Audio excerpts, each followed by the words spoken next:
libertad va a ser limitada cuando exista una ordenanza motivada por un juez competente o por la autoridad policial en flagrancia delictiva. ¿Correcto? Es la primera manera de cómo hay una relación entre el derecho que se va a limitar con la detención en flagrancia que se va a aplicar.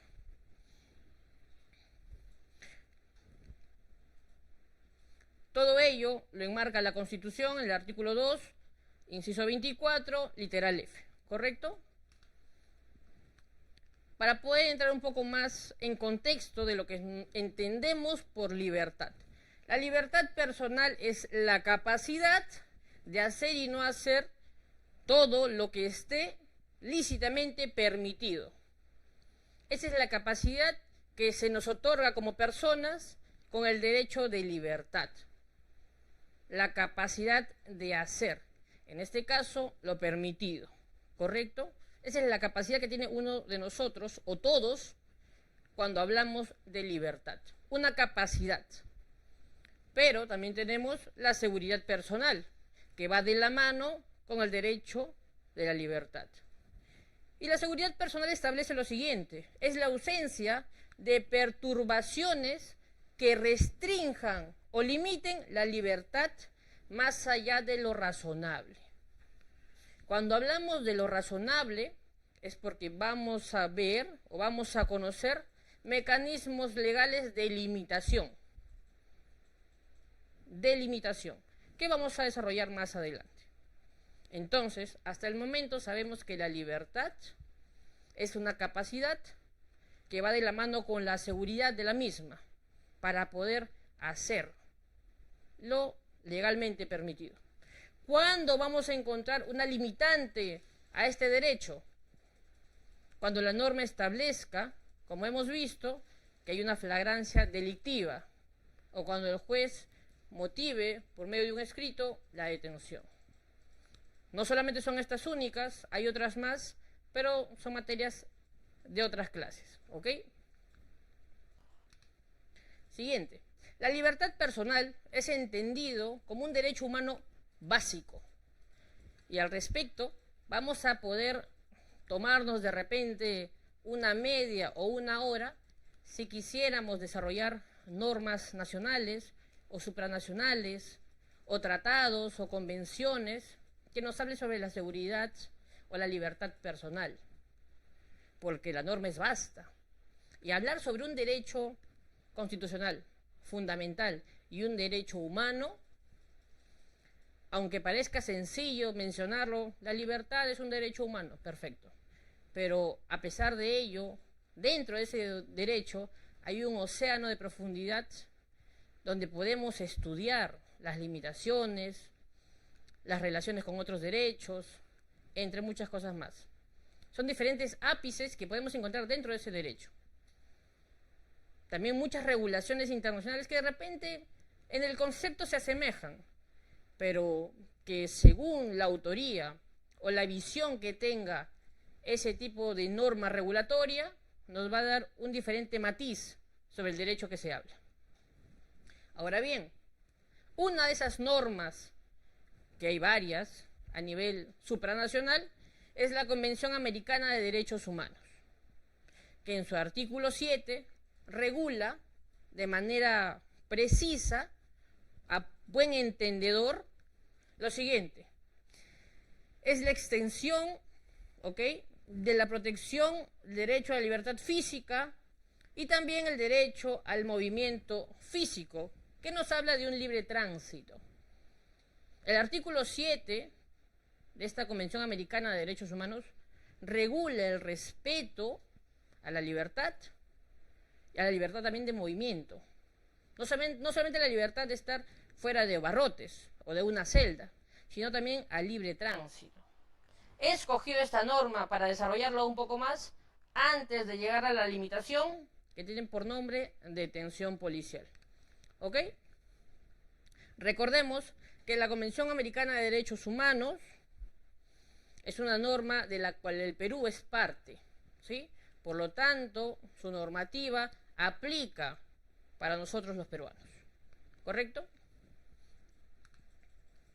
Por lo tanto, según la Convención Americana de Derechos Humanos en su artículo 7, podemos inferir lo siguiente: la libertad del individuo, usted y yo, que caminamos por la calle, que nos trasladamos de manera libre, es la regla general, es el derecho que nos asiste como personas. Si usted ve por la ventana, va a encontrar a miles de transeúntes. Esa es la regla general de cualquier persona, a disfrutar y de ejercer ese derecho, esa potestad. Pero hay una limitación. Esa es la excepción. Limitar la libertad es la excepción a la regla general, motivadamente, obviamente, y de manera clara, todo motivadamente. No podemos escapar de la motivación de los actos para realizar algún tipo de detención. ¿Ok? Tengamos eso en claro para poder entender las siguientes diapositivas, que la libertad es la regla general, y cuando se quiera limitar esa libertad, hablamos de la excepción. La excepción, ¿ok? La protección, esto también lo regula el artículo 7 de la Convención, la protección de la libertad del individuo contra toda interferencia arbitraria o ilegal del Estado. La Convención regula en el mismo artículo 7 la protección de la persona ante el Estado. En este caso podemos ejemplificar con respecto a la policía, que es la que detiene, o al juez, que es el que dispone la detención, ambos en diferentes escenarios. Pero la Convención regula en su artículo 7 que hay una protección ante una orden ilegal o arbitraria, ¿correcto? Porque se tiene que ponderar los derechos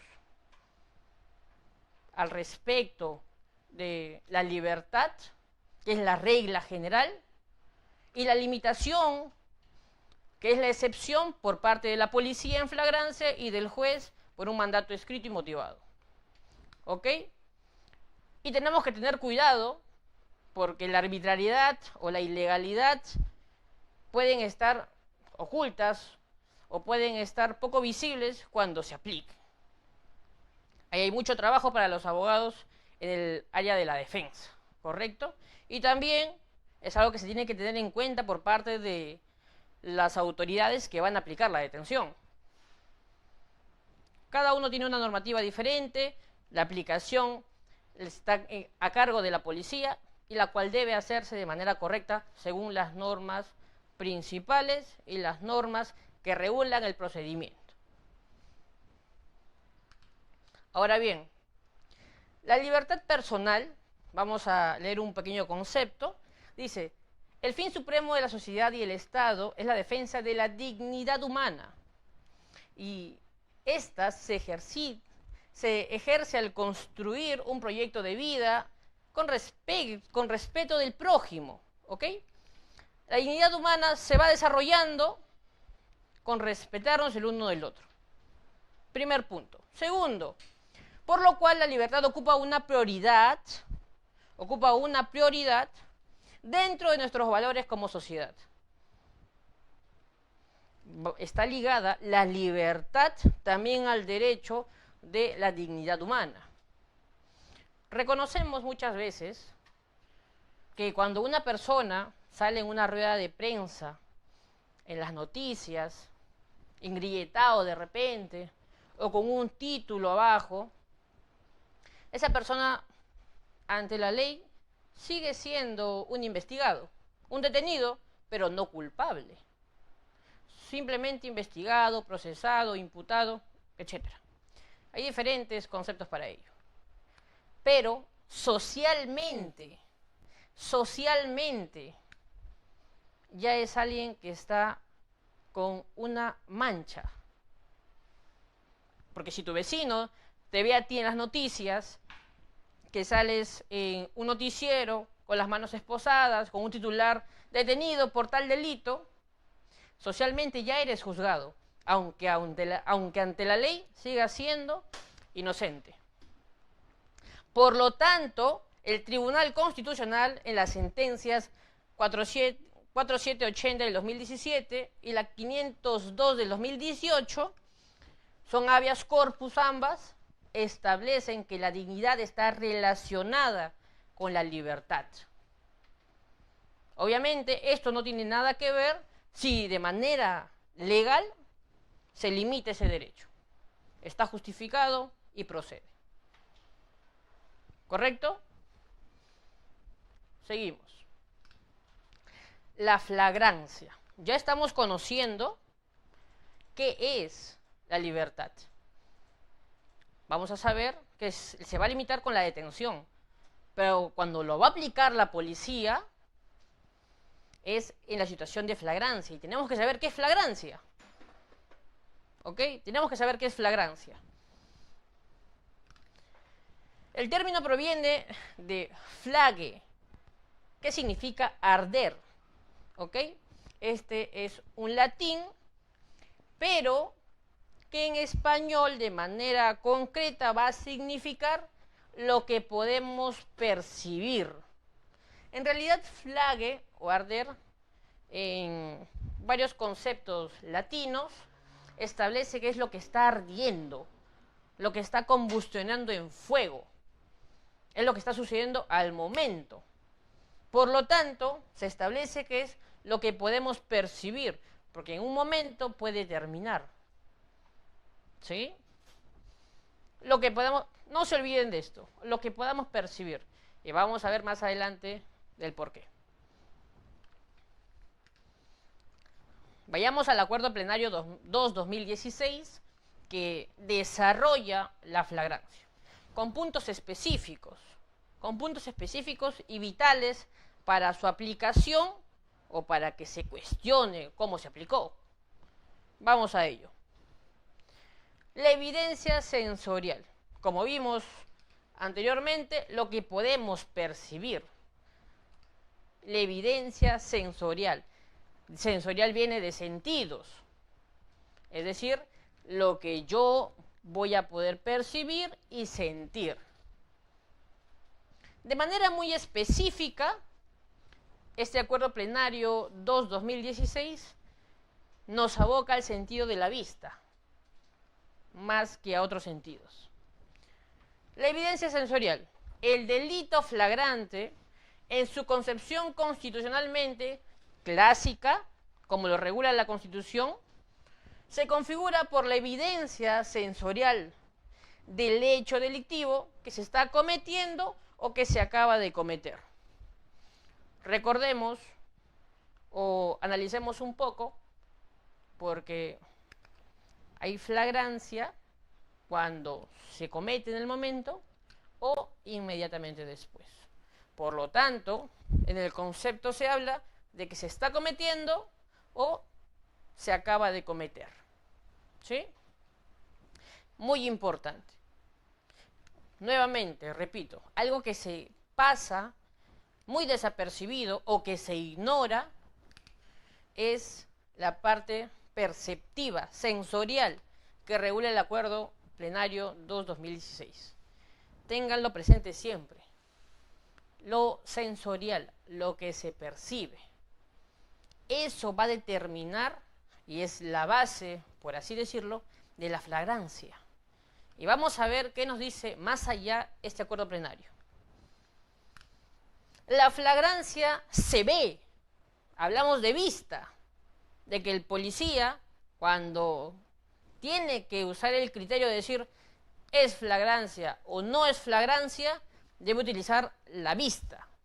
¿Ok? Se ve, no se demuestra. No hay motivo para exigirle al policía: tráigame las pruebas de su detención en flagrancia. En ese caso, la palabra sola del policía vale. El policía certifica detenido en flagrancia y su palabra tiene validez.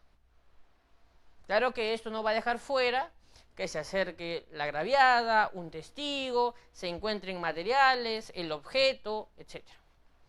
¿Ok?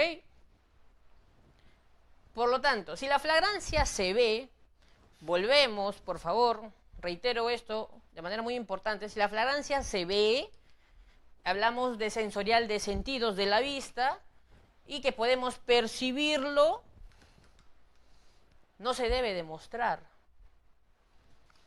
Esto tampoco exonera, existen medios probatorios, claro que sí, pero no se puede pensar de que si no hay algo que el policía tiene que demostrar, no existió. Sería un error. La flagrancia se ve, se percibe, no se tiene que demostrar.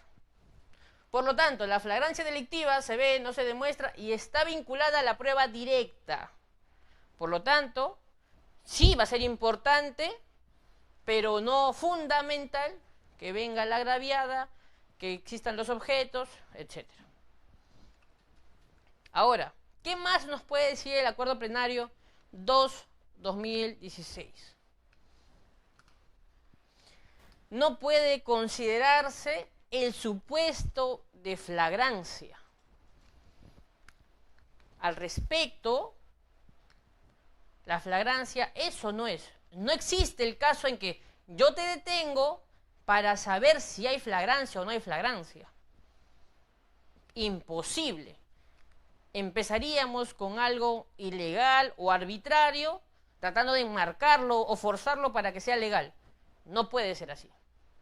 Por lo tanto, no puede considerarse un supuesto de flagrancia. A pesar, hago un paréntesis, de que más adelante vamos a ver los tipos de flagrancia. Existe una flagrancia presunta. Creo que ahí hay una patinada por parte de los que han titulado los tipos de flagrancia, porque si el acuerdo me dice que no hay un supuesto de flagrancia, ¿cómo puede existir también un tipo de flagrancia llamado flagrancia presunta? Pero bueno, no es un tema sustancial, es un tema de título. Esperemos no cause problemas. Pero es bueno saberlo, claro que sí. Es muy bueno saberlo. Por lo tanto, si fuese preciso elaborar un proceso deductivo, vamos a razonar, más o menos complejo para establecer la realidad del delito y de la participación del autor, no puede considerarse un supuesto. ¿Es o no es? ¿Participó o no participó? ¿Hay flagrancia delictiva? ¿Sí o no? No existe, imposible que pueda existir el hecho de que te detengo para ver si estás en flagrancia o no. Inadmisible. ¿Ok? Arbitrario sería. Por lo tanto, continuamos. Asimismo, el acuerdo plenario 2/2016 nos indica lo siguiente: la actualidad o inmediatez del hecho, es decir, percibido de manera flagrante, directa, momentánea, como llaman otros, con las manos en la masa, y la percepción directa y sensorial, volvemos a lo mismo, directa y sensorial, que es la parte donde se fundamenta la flagrancia. No va a existir una situación donde el policía no vio y va a poder certificar una flagrancia. Y vamos a desarrollar más adelante lo que dice el nuevo Código Procesal Penal. ¿Ok? Pero, por el momento, lo que dice el acuerdo plenario es eso. La actualidad e inmediatez del hecho y la percepción directa y sensorial del mismo excluye, retira de por sí que sea sospecha, que sea conjetura, que sea intuición o deducciones basadas en ello. O sea, solamente necesito que sea directo, que yo lo pueda ver, sensorial, que yo lo esté viendo, y que sea actual e inmediato, que pase delante mío. Ahí se fundamenta y se concreta la flagrancia. Yo lo estoy viendo. ¿Es actual? Sí, estoy presente, el acto es delante mío. ¿Es inmediato? Sí. Yo estoy viendo el arrebato, estoy viendo el cogoteo, estoy viendo la balacera, etc. Esto, además de la percepción directa y sensorial, ¿cómo lo percibo? Con mi vista. Excluye, no deja lugar no permite que se cuestione una sospecha. Si el policía dice que hay flagrancia porque lo está certificando con su acta de intervención, así es. La palabra del policía como autoridad constitucional del Estado respalda ello. La policía tiene el poder para determinar si es flagrancia o no. ¿Por qué? Porque sus sentidos lo van a guiar a ello. Tampoco es por capricho. ¿Ok? Ahora bien, vamos a pasar al punto que nos trae un poco de problemas. Ya hemos visto que el acuerdo plenario nos indica, y vuelvo sobre esto, que el sustento de la flagrancia para el policía que lo va a determinar, que va a realizar la limitación del derecho de libertad deteniendo, tiene que ser por percepción sensorial, en este caso por la vista. Ahora, los tipos de flagrancia, regulados en el artículo 259 del nuevo Código Procesal Penal, con un plazo de 24 horas, nos encontramos ante lo siguiente. La flagrancia estricta, cuando el sujeto es sorprendido en plena realización del hecho punible. Creo que esta es la más sencilla de entender, teniendo en cuenta de que es sorprendido y detenido en el momento, y ahí vamos a complementarlo con lo que hemos desarrollado, que el policía lo ha estado viendo sensorialmente, ¿correcto? Ahí es cuando se aplica la estricta. Vamos a la cuasi. La cuasi flagrancia. El individuo es capturado después de ejecutar el hecho, siempre que no se le haya perdido de vista. Nuevamente, no se le ha perdido de vista, es decir, me encuentro yo sometido nuevamente a la sensorialidad del acto. Yo estoy viendo, no lo puedo agarrar en el momento, ya no es estricta, se está escapando, lo sigo, y lo capturo 10 cuadras más allá. Entonces ya no es la flagrancia estricta, porque no lo agarré el momento y la culminación, no, lo agarré después, pero nunca lo perdí de vista. ¿Ok? Vamos a diferenciar ahí las flagrancias para realizar unas buenas actas o para realizar una buena defensa. Por lo tanto, este ya ha sido perseguido desde la realización del delito hasta donde haya sido su captura. ¿Ok? Punto importante. Puede ser identificado por la víctima, testigo o medio audiovisual o equipo tecnológico. Ahí viene el problema también. Porque si nos pide la cuasiflagrancia no perderlo de vista, y de repente el policía sí lo perdió de vista, se fue entre las calles y no lo vio, pero hay alguien de seguridad en las cámaras monitoreando y guía, ¿no? Sí, se fue por la derecha, se fue por la izquierda, agarró esta calle, luego el jirón. Nos sometemos a una pregunta muy importante. Nos pide la sensorialidad, que no lo pierda de vista, ¿quién? ¿Necesariamente el policía que lo va a capturar en flagrancia? O también, vamos a llamarlo así, los miembros de apoyo, como el serenazgo, el señor de las cámaras de seguridad, la propia víctima, un testigo, etc. Ahora bien, este acuerdo plenario, el anterior que hemos visto, el 2016, no ha desarrollado eso. No nos ha indicado quién tiene que percibirlo sin perderlo de vista. Pero sí, los casos presentes, los anteriores y los que han llegado al tribunal, se ha indicado, se ha desarrollado que tiene que ser el policía, porque es el que realiza el acto de detención.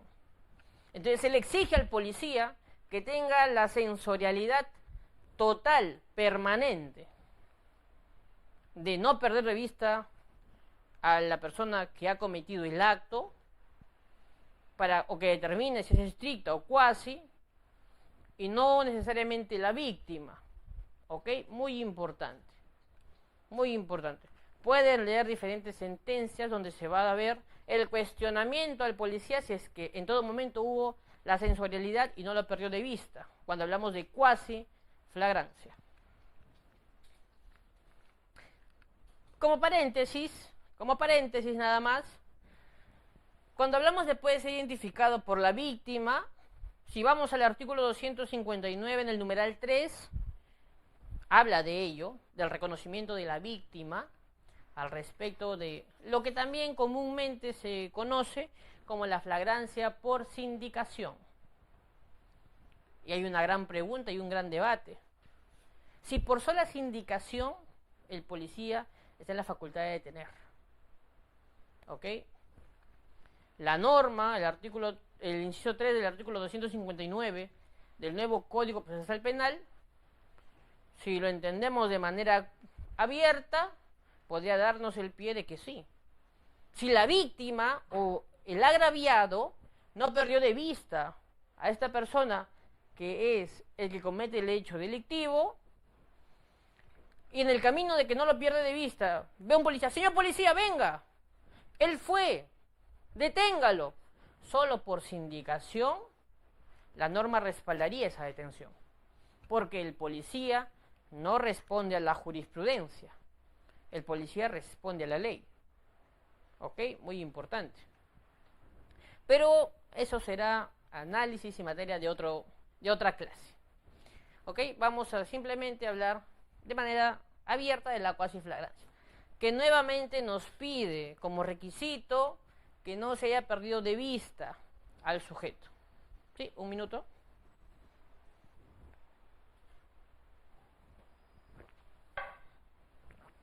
Ok.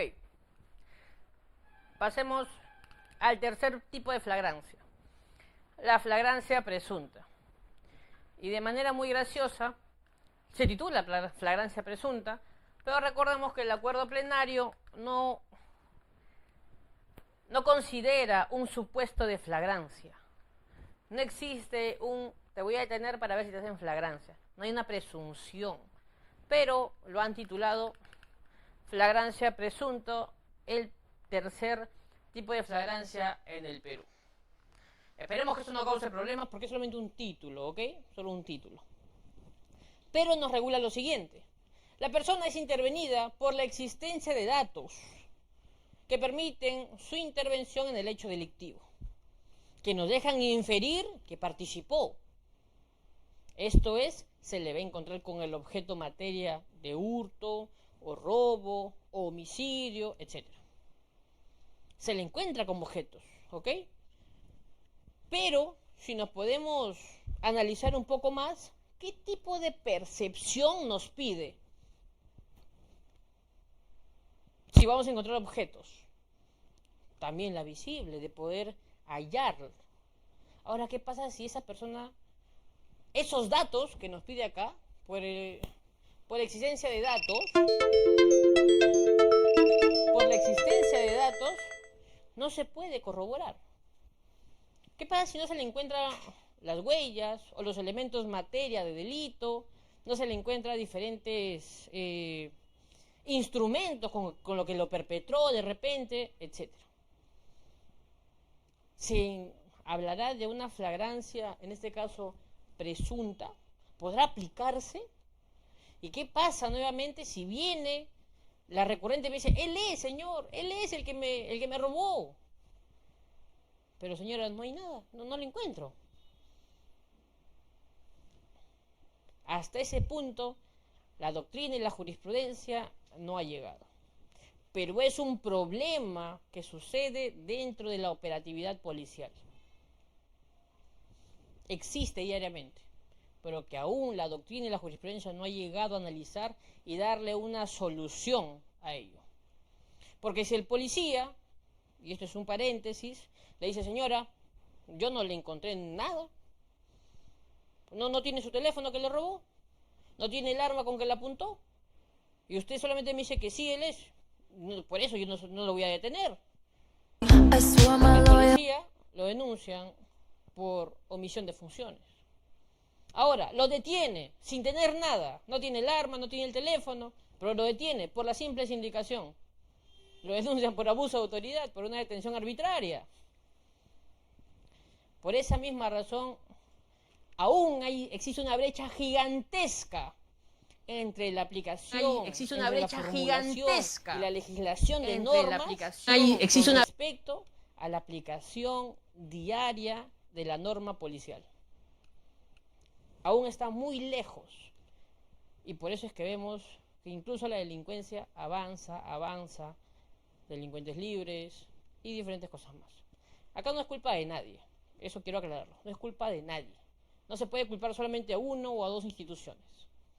Se tiene que ser hidalgos en reconocer que hay falencias en todo lado, pero que tiene que haber la voz de pedir solución, mejoras, trabajo articulado. Porque puede regularse normas que vayan de la mano para cerrar esos vacíos que todos los días en la calle se ven y se observan. Bien, continuemos. Elementos, ¿ok? Que esos elementos que vamos a tomar ahorita es regulado por el Tribunal Constitucional. Son insustituibles, ¿ok? A veces es complicada pronunciar la palabra. Insustituibles. Para el Tribunal Constitucional, cuando hablemos de flagrancia. En primer lugar, la inmediatez temporal. La inmediatez temporal, es decir, que el delito se esté cometiendo o que se haya cometido instantes antes. ¿Por qué el tribunal recalca lo que ya se habló anteriormente? Lo que ya se habló en el acuerdo plenario. Es por ello que el Tribunal Constitucional, garantizando derechos, en este caso de las personas detenidas, es que ya no se puede detener, en el ejemplo que di anteriormente, cuando alguien venga y simplemente diga, él fue. Porque le va a pedir al policía la inmediatez temporal. Señor policía, ¿usted estuvo ahí? ¿Lo certificó visualmente? Claro, yo no quiero que usted me diga que la flagrancia la va a demostrar, pero ¿la vio? Y le va a decir, no, no la vi, yo vine y la recurrente me llamó, yo vine por su llamado de ella. Ahora, es la palabra de ella contra la de él. ¿El juez qué va a decir? ¿La palabra de la señora vale más por ser agraviada? ¿Y él, que es el imputado, vale menos su palabra? ¿Y dónde queda el principio de presunción de inocencia? Etcétera. Un nuevo problema más. Y el Tribunal Constitucional dijo, no, yo voy a pedir inmediatez temporal. Yo voy a pedir inmediatez temporal para que los policías solamente me detengan en flagrancia cuando les conste, cuando visiblemente han estado presentes. Es decir, normativamente, el Tribunal Constitucional le dijo, policías, deténme solamente cuando tú lo veas. No me detengas porque te contó la denunciante. Solamente cuando tú lo veas. Y esto, señores, genera un gran problema entre la policía y la denunciante, porque no se siente respaldada, no se siente protegida. La realidad es esa. Porque el tribunal pide inmediatez temporal, que esté presente el policía y que certifique que hay flagrancia. Para el juez dice, la palabra del policía, el acta del policía me va a dar certeza de que existió flagrancia. Lamentablemente no me da certeza la palabra de la denunciante. ¿Ok? Segundo elemento insustituible. Para el Tribunal Constitucional, el segundo elemento es la inmediatez personal. Tenemos la temporal y también la personal, que ya está clarísimo. Personal viene de que esté presente. El presunto delincuente se encuentre en el lugar. Necesitamos que el presunto delincuente esté en el lugar. En ese momento, en dicha situación y con relación al objeto o a los instrumentos del delito. Eso es. El Tribunal Constitucional nuevamente limita la actuación indicando que necesitamos una inmediatez personal. Delincuente o presunto delincuente presente en el hecho, en la situación, junto con los objetos, junto con las cosas, ya sea con las que utilizó para cometer el delito o con las que se viene beneficiado. Ahora bien, todo esto va a generar que se ofrezca una prueba evidente de su participación en el hecho delictivo. Nuevamente, ¿se complica más? Sí. Porque no en todos los casos va a ser así. La experiencia ha demostrado que el delincuente muchas veces perpetra el delito, se desprende con otro que se retira y cuando lo agarran él no tiene nada. La operatividad policial ha demostrado innumerables veces que el delincuente está muchas veces excesivamente más adelantado a lo que dice la norma.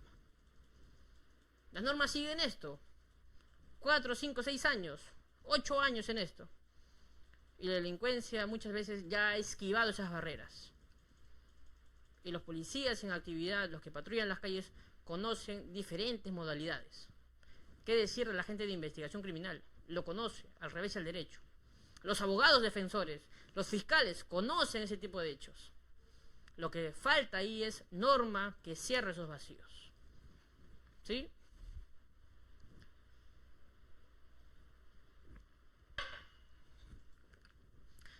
Son estos dos elementos son insustituibles para el Tribunal Constitucional. Deben estar presentes en la flagrancia. Inmediatez temporal y personal. Ahora, vamos a hablar sobre la detención. Ya hemos hablado sobre la flagrancia. Ya sabemos en qué situación hay flagrancia. Ahora vamos a ver cómo lo aplica la policía por medio de la detención. Y al respecto de la detención, vi hace unos días una publicación muy graciosa donde preguntaban abiertamente en el Perú quién es el que detiene. Y alguien respondió que, bueno, el juez de manera motivada y la policía en flagrancia. De manera estricta no es una respuesta incorrecta. Está bien. Pero hay que señalar que de manera física, operativa, el único que detiene en el Perú es el policía. Porque el magistrado no baja con su toga o con su ternito a corretear a un delincuente. Dispone la detención. La Policía Nacional del Perú la aplica. Y la aplica también de manera aislada cuando es perceptible una flagrancia delictiva dentro de las 24 horas. ¿Ok? Y vamos a ver ello, la detención policial. ¿Qué es? ¿Qué es la detención? Vamos a conocer qué es la detención. ¿Es la atribución del policía? Claro que sí. El único en el Perú que puede detener. Hay figuras similares, pero que no tienen la denominación de detención. El único que detiene en el Perú es el policía. El resto de figuras similares, que las hay, son materia de estudio para otra clase. Como el arresto, ¿ok? Como una retención, entre otras. Pero la detención es atribución exclusiva del policía. Y debemos entender que una detención puede iniciar legalmente y puede convertirse en arbitraria. Pero nunca va a iniciar ilegal y va a convertirse en legal. ¿Ok? Mucho cuidado con los procedimientos de detención. Hay procedimientos para detener. Hay modos de detener también. Hay protocolos que seguir. Cuándo se utiliza la fuerza, qué niveles de fuerza utilizar, cuándo utilizar la fuerza, cuándo utilizar los grilletes, cuándo sí, cuándo no, con quiénes. ¿Será lo mismo utilizar el grillete con una embarazada, con un menor de edad, que con un mayor de edad? Etcétera. Todo eso embarca la detención que tiene que aplicar el policía. El artículo de la Constitución, el 2.24 en el literal F, que habla sobre la flagrancia, y la flagrancia la relaciona con la detención, dice así: nadie puede ser detenido sino por mandamiento escrito y motivado del juez o por las autoridades policiales en caso de flagrante delito. Simple. La policía detiene cuando el juez lo ordena o cuando observa la flagrancia. Cabe recalcar, creo que todos lo saben, pero no está de más, la detención no durará más del plazo necesario para la realización de investigaciones. En todo caso, el detenido debe ser puesto a disposición del juzgado en máximo 48 horas o en el término de la distancia en lugares donde se aplique esa modalidad. Ahora, tenemos que tener en claro que la detención policial está regulada en el artículo 259 y no solamente en esto. La ley de la policía establece que el policía detiene. Claro que vamos a tener que llegar a la Constitución o al nuevo Código Procesal Penal para establecer en qué momentos. Que es sabido cuando hay una orden motivada o flagrante delito. ¿Sí? Pues la ley de la policía establece que el policía detiene. Es su atribución para el cumplimiento de su deber. El plazo, 48 horas de detención o 15 días de manera excepcional en delitos graves o complejos. La autoridad, ¿quién dispone de la detención? El juez competente o la PNP en flagrante delito. Pero la PNP lo aplica, ejecuta la disposición del juez. En los dos casos el policía va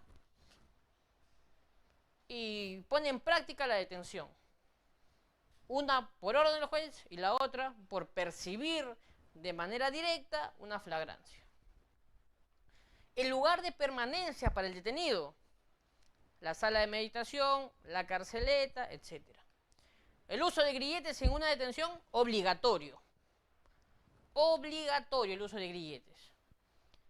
Y recordemos que el tema de uso de grilletes, el uso del arma de fuego, el uso de la defensa de goma, llamada también vara de ley, o la tonfa, o todos los medios de policía, tiene una regulación especial dentro de la Policía Nacional del Perú. Tiene un decreto legislativo particular. Y no solamente eso, tiene también un manual aplicado de derechos humanos en cuestión de función policial. Entonces, no solamente es cuestión de decir se usan los grilletes con el detenido. Hay maneras, formas adecuadas y otras inadecuadas de colocar grilletes. Y esto puede generar lesiones. Importante. La información de derechos, claro que sí, a todo detenido. Artículo 71 del nuevo Código Procesal Penal. ¿Ok? Son aspectos generales que se tienen que saber con respecto a la detención. Aspectos generales que no pueden escapar del conocimiento. Que uno de estos no se aplique puede generar la arbitrariedad de una detención. Si no te le lees los derechos al detenido, no está correctamente detenido. ¿Ok? Con respecto a los grilletes, es salvable, porque al final va en beneficio de él, que no esté engrilletado. Pero no va en beneficio del policía, porque cometería una falta administrativa. ¿Ok? ¿Qué pasa si una autoridad no competente emite la detención? Una detención arbitraria. Claro que sí. Bien, siguiente punto. Se nos va la hora. Cuando se aplique una detención, se van a formular actas. Y ante la formulación de actas, se tiene que tener un criterio de redacción. Y aquí vamos a ejemplificar, vamos a analizar cómo se ha regulado que sea el horario de todas las actas. Porque el policía no puede hacer 5 actas a la vez. Cada acta se relaciona con un hecho específico. Hago un hecho y redacto el acta.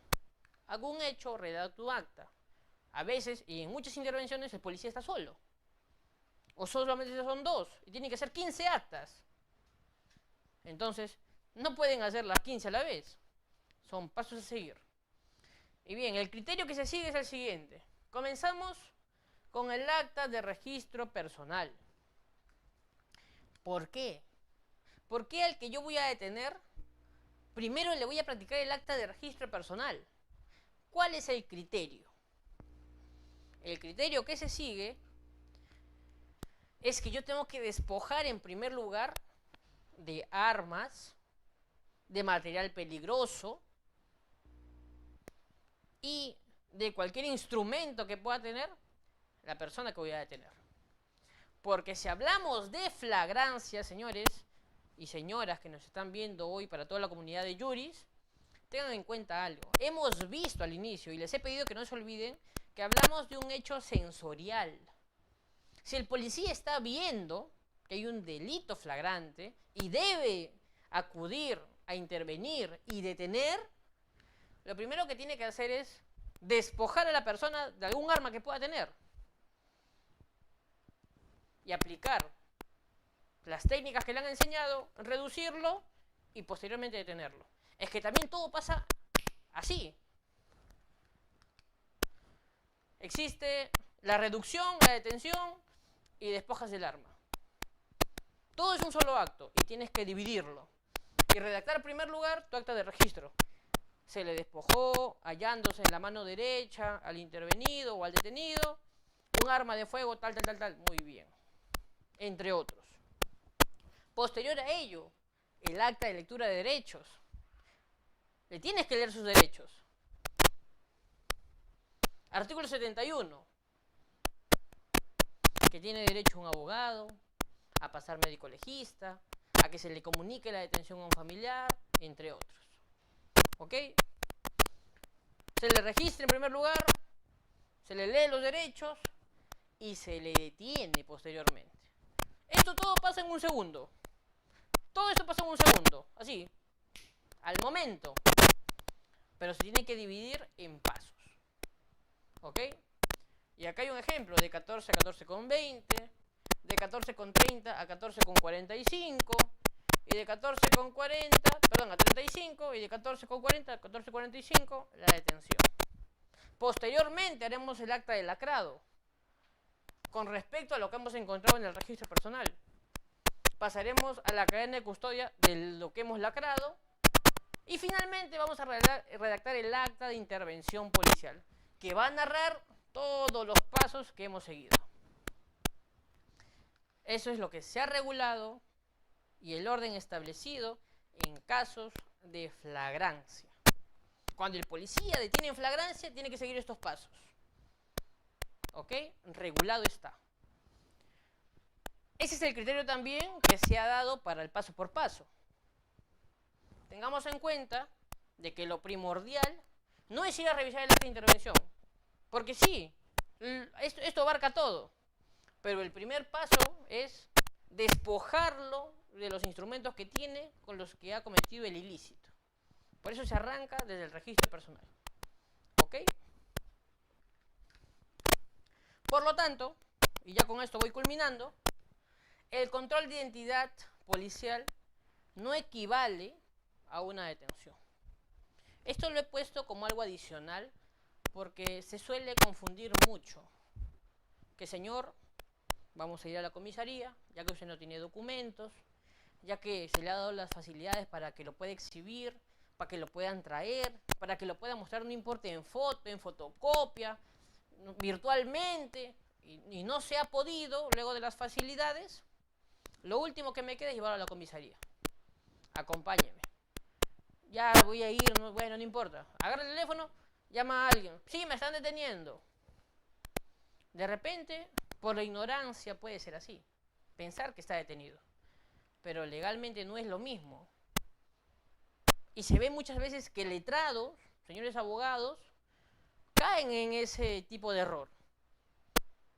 Un error bastante que no debería darse. No debería darse un error de esa magnitud. Pero el control de identidad policial es muy diferente a la detención policial. Abismalmente diferente. Son dos procedimientos diferentes con dos finalidades diferentes. ¿Sí? Son completamente distintos.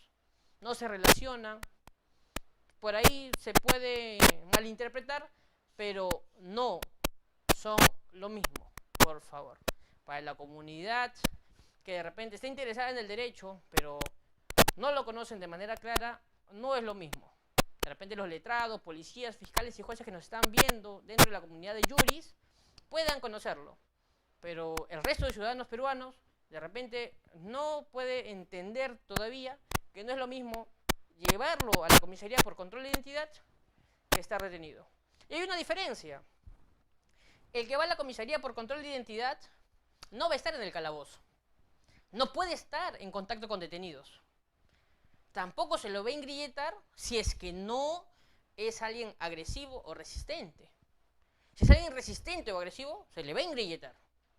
Pero si es alguien que va colaborador, cooperador con su policía, señor, tome asiento acá, a ver, dícteme sus datos, venga, ponga su huella acá, a ver una foto, y se le va a pasar diferentes exámenes para poder lograr su identidad.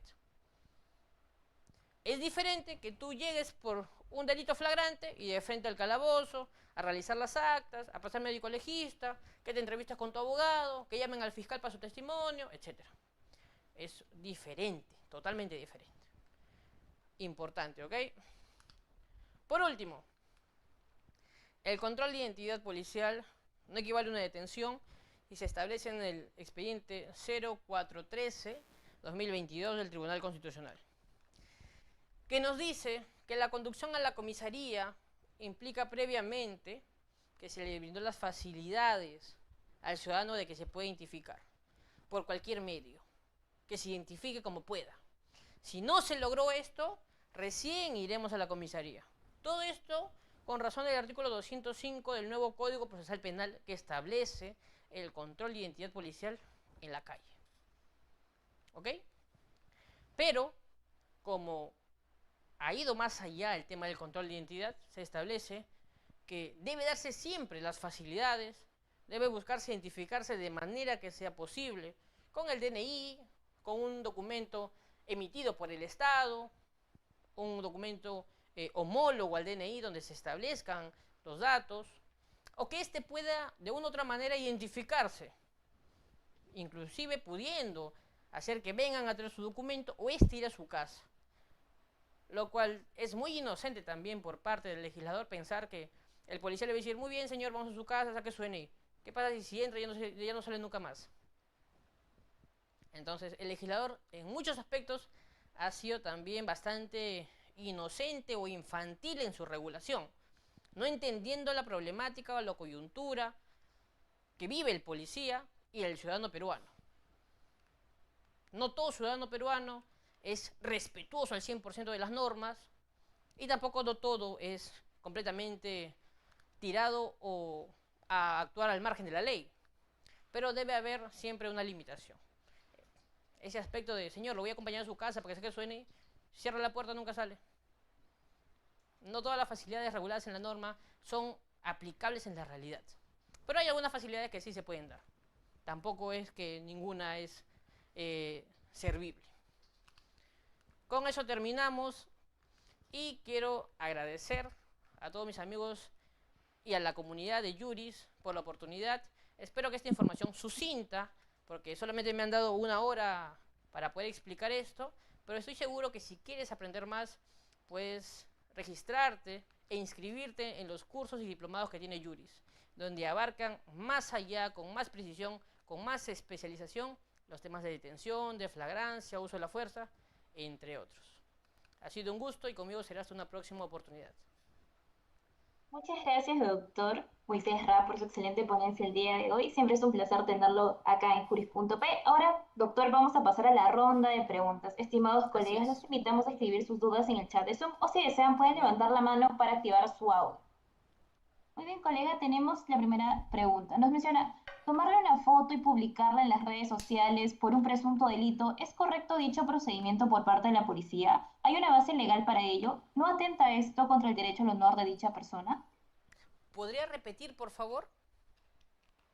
Sí, doctor. Nuestro colega Franco nos menciona, tomarle una foto y publicarla en las redes sociales por un presunto delito, ¿es correcto dicho procedimiento por parte de la policía? No, como hemos visto al inicio, es una mala práctica porque no hay un sustento legal que justifique exhibirlo, va en contra de la dignidad humana, de la imagen de la persona, porque de repente, como hemos explicado al inicio, esto pueda generar que ante la ley, ante el Tribunal de Justicia, es inocente hasta que se muestre lo contrario, pero socialmente ya ha sido juzgado. Sus vecinos, su familia, su centro de trabajo, con los que camina, con los que lo visitan, ya lo van a ver de manera diferente porque fue exhibido a nivel nacional, a nivel masiva, como un detenido por un presunto delito. Y es simple de repente si hablamos de un hurto, por imagínense si hablamos, estuvo detenido por tocamientos indebidos.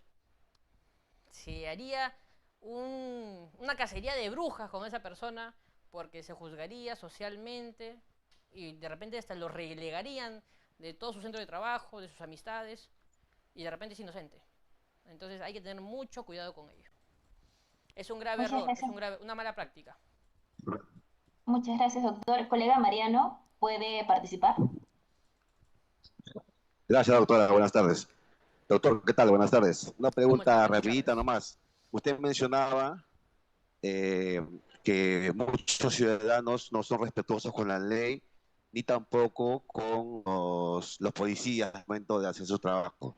Es cierto, pero también es cierto que hay muchos policías que cometen abuso de autoridad. A veces detienen sin tener en cuenta las normas.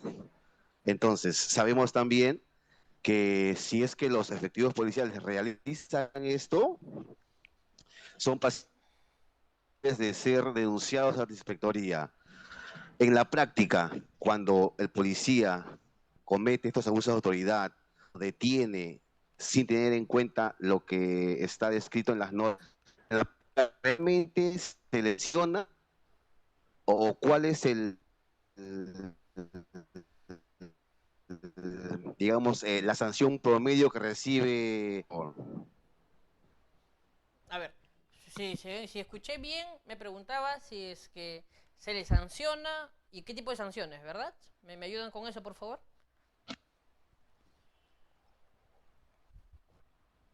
¿Sí? ¿Me Colega confirman? Mariano.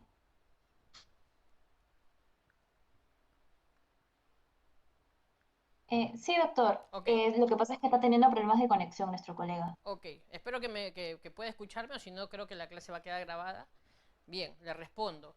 No solamente es pasible de ser quejado o denunciado administrativamente en inspectoría. Cuando hay una detención arbitraria, hablamos de un abuso de autoridad, también va en la parte penal, no solamente administrativa. Es pasible también de una denuncia penal. Y a nivel administrativo, como me mencionabas, sí. Hay muchos casos, e incluso Inspectoría ha publicado hace poco una resolución indicando el porcentaje de sanción. Cuántos han sido sancionados de manera grave, muy grave, y cuántos han sido expulsados de la situación, perdón, de la institución por situaciones gravosas. Entonces, sí hay un porcentaje conocido, publicado, entonces, y cualquier ciudadano que se encuentra o que se considere vulnerado puede recurrir al derecho de denunciar. Pero seamos conscientes también de que muchas veces al policía se le juzga primero, se le ataca primero porque es el que está en contacto con el ciudadano. Yo entiendo la postura de acá del compañero, del amigo, de que existen malos policías y de que existen buenos ciudadanos, así como existen malos ciudadanos y buenos policías. Y no podemos ponernos a juzgar a cada uno. Entonces, como ciudadanos y mayores de edad, debemos ser respetuosos de la norma. Y como se dé la circunstancia, sabremos si tenemos delante un buen ciudadano, a un buen policía, y si cumple con las normas o no. Muchas gracias, doctor. Colega Michael, ¿puede participar? Buenas noches, doctor. ¿Me escucha? Sí, perfecto. Dígame usted. ¿Qué tal? ¿Qué tal? ¿Cómo está? Quería hacer una pregunta.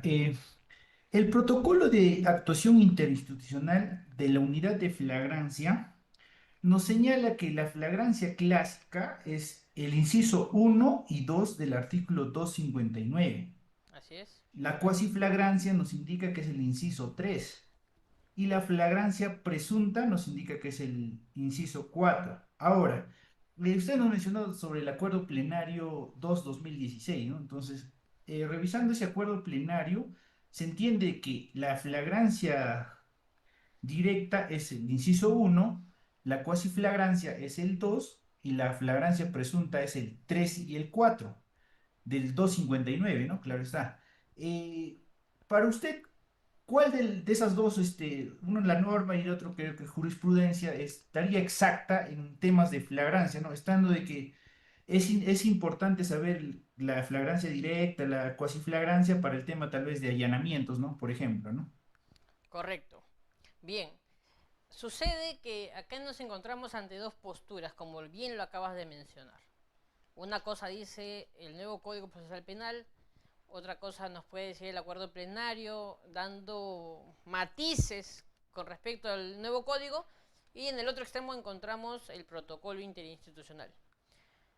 Al final, los tres, de una u otra manera, bajo una postura y bajo unos criterios, buscan llegar a lo mismo, pero lamentablemente generan un poco de confusión.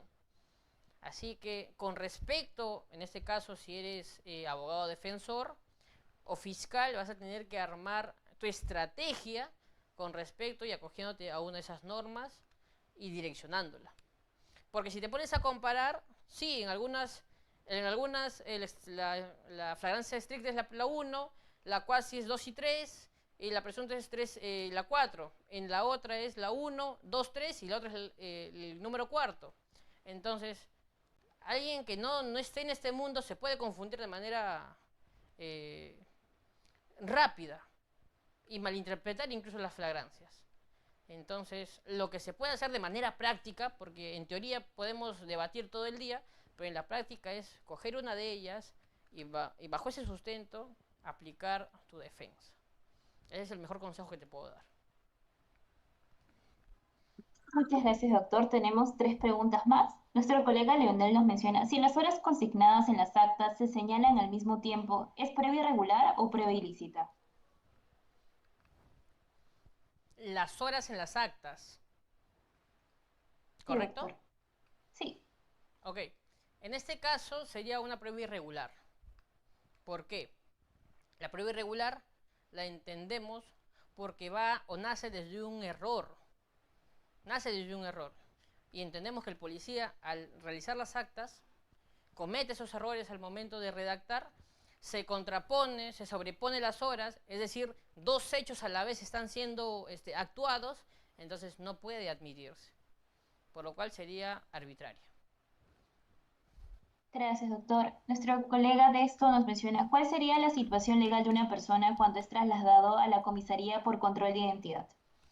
Cuando se traslada una persona a la comisaría por control de identidad, su situación es de retenido por control de identidad. Hay otros tipos de retenciones, ¿ok? Eso lo regula el artículo 205. Otras retenciones, por ejemplo, es cuando uno está en estado de ebriedad, cuando se le presuntamente imputa el delito de conducción en estado de ebriedad. Pero como el policía no tiene medios científicos en ese momento de verificar, solamente de repente algo sensorial con el aliento, entonces tiene que llevarlo a pasar dosaje etílico y de manera científica, por medio de la sangre, certificarlo. En ese lapso que sale ese resultado, también está retenido.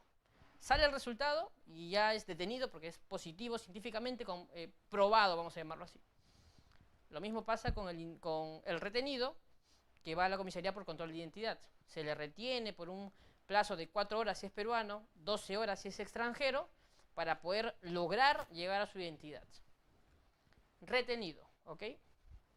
Gracias, doctor. Tenemos una pregunta más.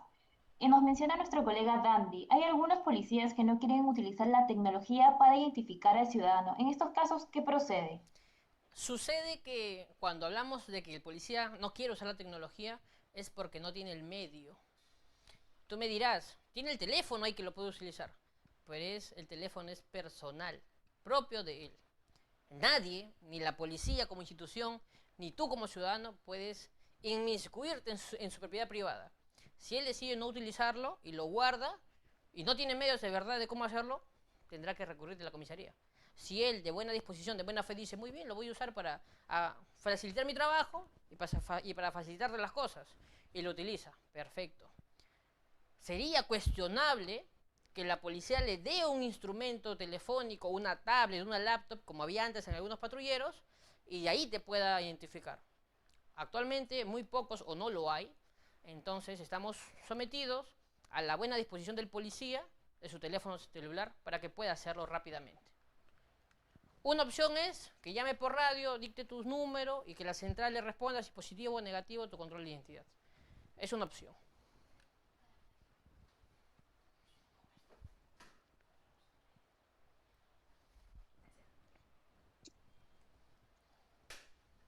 ¿Es todo?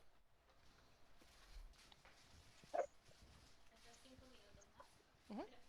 Estimados colegas, a ver si pueden esperar unos minutitos más porque tenemos una promoción súper especial. Doctor, Okay. sí, nos da 5 minutos. Uh-huh. Listo, negra, pues. Chao, defensa, misto, digo yo.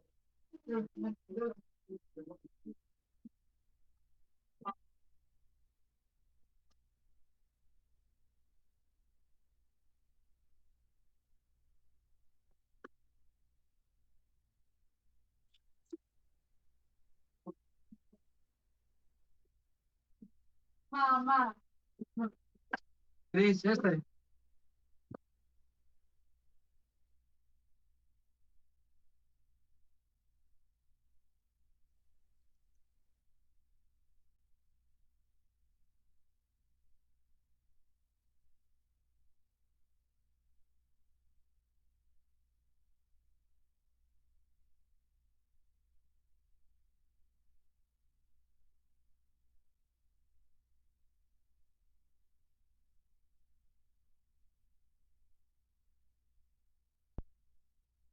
Al doctor Moisés Ra.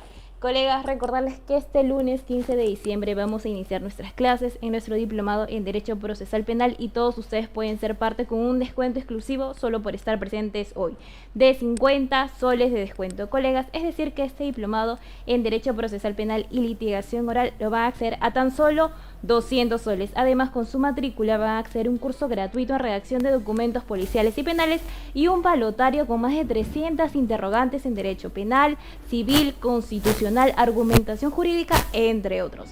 Entonces, colegas, su diplomado en Derecho Procesal Penal, que dura 2 meses, certificado por 240 horas académicas por el Ilustre Colegio de Abogados de Lima Este, su curso gratuito en redacción de documentos policiales y penales, su banco profa de más de 300 interrogantes con sus respuestas, todo esto a tan solo 200 soles. Además, colegas, a todos los matriculados se les va a sortear este código penal de LP con tapa rústica. Entonces, colegas, todo esto a tan solo 200 soles. Si están interesados pueden comentar información en Zoom o en todo caso escribir a este numerito que ven.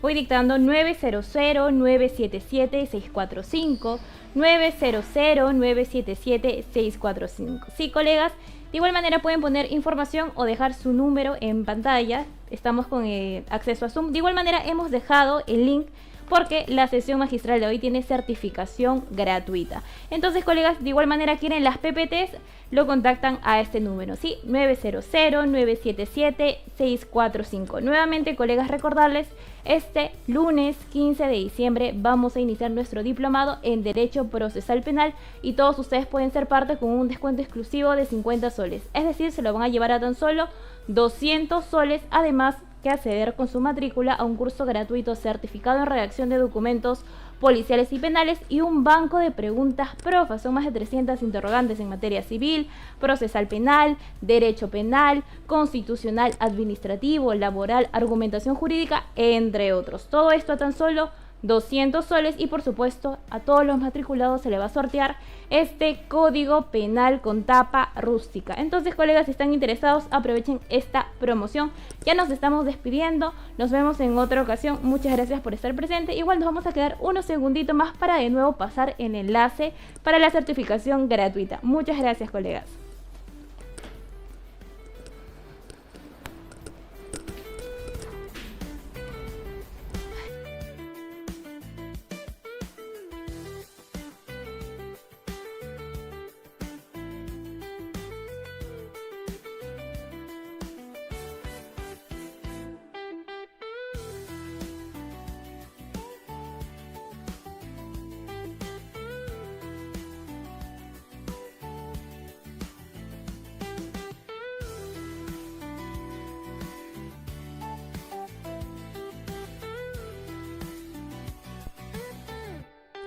900-977-645, 900-977-645. De igual manera, de nuevo vamos a enviar el enlace de link, no se preocupen, para la certificación gratuita. De igual manera, si están interesados pueden dejar su número, lo voy a estar apuntando. Y de igual manera, este numerito lo voy a poner ahorita en el chat de Zoom, ¿sí? Espérenme 5 minutos, colegas, para que tengan toda la información.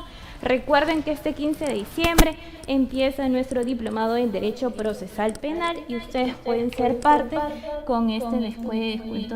A ver, un momentito. Voy a apagar acá el audio. Listo, perfecto. Pueden ser parte con este descuento exclusivo de 50 soles. Pueden llevarse este curso gratuito de redacción de documentos policiales penales y, por supuesto, se está sorteando a todos los matriculados este código penal de LP con tapa rústica. Estoy dejando el número 900-977-645 en el chat de Zoom. Igual, ok, colega Raúl nos dice no te vayas. Estoy dejando acá el numerito, por favor. Leonel también nos pide el número, ya está. Ahorita voy a mandar el enlace para la certificación gratuita. Por favor, no se vayan y confírmenme si pueden poner sus datos. Esto es súper importante, colegas. A ver, voy a enviar de nuevo.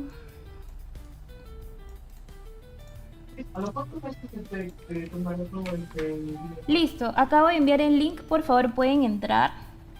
Colega Raúl Vargas, de igual manera puede dejar su numerito, porque estoy acá atenta, no se preocupe. Bernardo sí nos envió su numerito, ahorita voy a dejar. De igual manera, colegas, ya reenvié el número. Colega Lea, que nos estaba preguntando de esto, no se puede ingresar el link, confírmeme por favor. Bernardo también nos menciona información. Raúl, quiero mi beca. Entonces, colegas, por favor, escriba. Raúl Vargas nos pide. Ya, muy bien. Colegas, por favor, pueden ingresar al enlace para la certificación gratuita. Ya, Néstor Info Procesal Penal.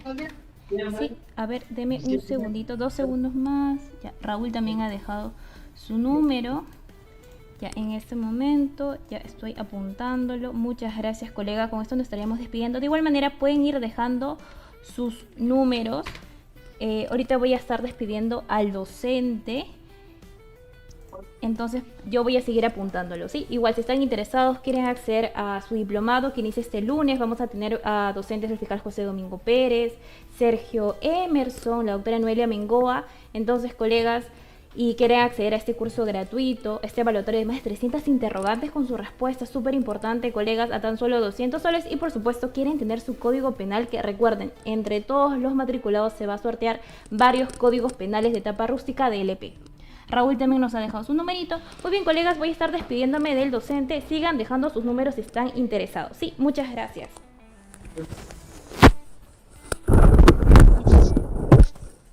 Los datos domésticos pueden vivir entre 2 y 5 años. Algunos pueden llegar a esperar de 6. Los datos callejeros tienen una esperanza de vida mucho más de 2. Claro, no para hacer dinero. ¿Cuánto llega a vivir un gato estándar?